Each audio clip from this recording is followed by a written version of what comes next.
오늘은 사순절 21일째 신약 통독 본문은 로마서 9장부터 16장까지입니다. 로마서는 믿음으로 의롭게 되는 하나님의 은혜에 대해서 말합니다. 그리스도의 생명의 성령의 법이 우리를 죄와 사망의 법에서 해방시켰음을 선언합니다. 그래서 부름받은 자는 끊을 수 없는 그리스도의 사랑 안에 있음을 말해줍니다. 그리고 그 약속의 자녀로 불린 교회에게 하나님의 선한 계획 안에서 행할 것을 촉구합니다. 로마서의 구성은 1장부터 8장까지 하나님의 의가 어떻게 인류에게 계시되어지는지를 설명합니다. 그리고 9장부터 11장까지는 그 하나님의 의가 구체적으로 나타낸 사례를 이스라엘의 역사를 통해서 보여줍니다. 9장에서는 이스라엘의 과거, 하나님의 주권적인 선택에 대해서 이야기합니다. 에서는 미워하고 야곱을 사랑하셨다는 표현으로 알 수 있습니다. 이스라엘을 긍휼의 그릇으로 선택하셨다는 것입니다. 10장에서는 이스라엘의 현재의 모습을 보여줍니다.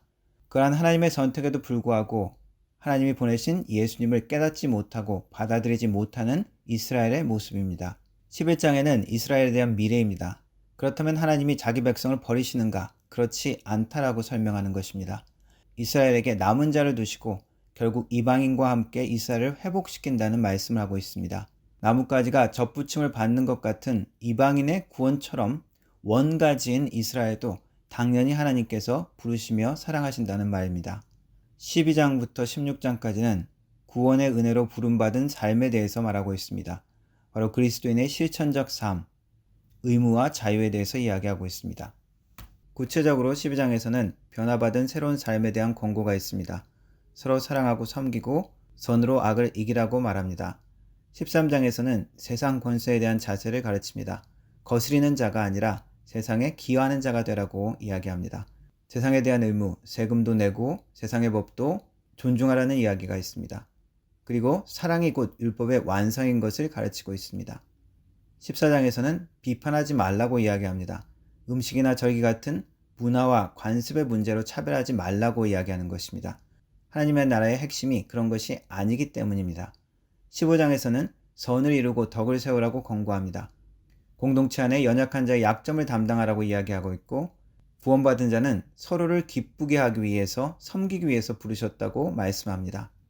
그리고 바울의 로마 방문 계획이 나와 있습니다. 16장에서는 여러 사람의 이름을 언급하면서 바울의 마지막 인사로 마무리되어집니다. 로마서는 하나님의 구원 계획을 이스라엘의 구체적인 예를 들어서 설명해 줍니다.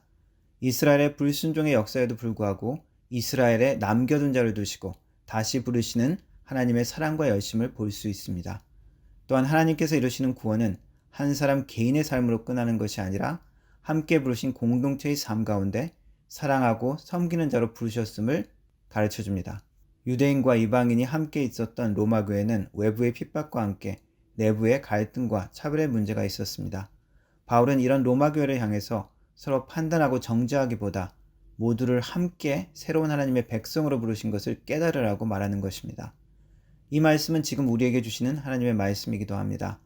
주님은 우리가 구원받은 공동체로서 서로 섬기며 사랑하라고 촉구하십니다. 또한 세상에 대하여는 시대를 분별하면서 여전히 악을 선으로 이기는 자로 살라고 격려하십니다. 이러한 하나님의 말씀 앞에 아멘으로 응답하고 믿음으로 순종하며 나아가는 은혜가 있기를 바랍니다. 기도하겠습니다. 하나님의 주권적인 사랑으로 죄인 가운데 우리를 부르셨습니다. 놀라운 하나님의 사랑과 긍휼을 기억하게 하시고 감사함으로 주님과 그 몸된 공동체를 섬기고 사랑할 수 있도록 도와주옵소서. 함께 부르신 형제자매를 사랑할 수 있도록 도우시고 서로 돕고 세울 수 있게 하옵소서. 세상의 악한 가운데서도 악을 악으로 반응하는 것이 아니라 믿음으로 선으로 반응할 수 있도록 도와주옵소서. 그렇게 변화받은 구원받은 하나님의 백성으로 살 수 있도록 도와주옵소서. 예수님의 이름으로 기도합니다. 아멘.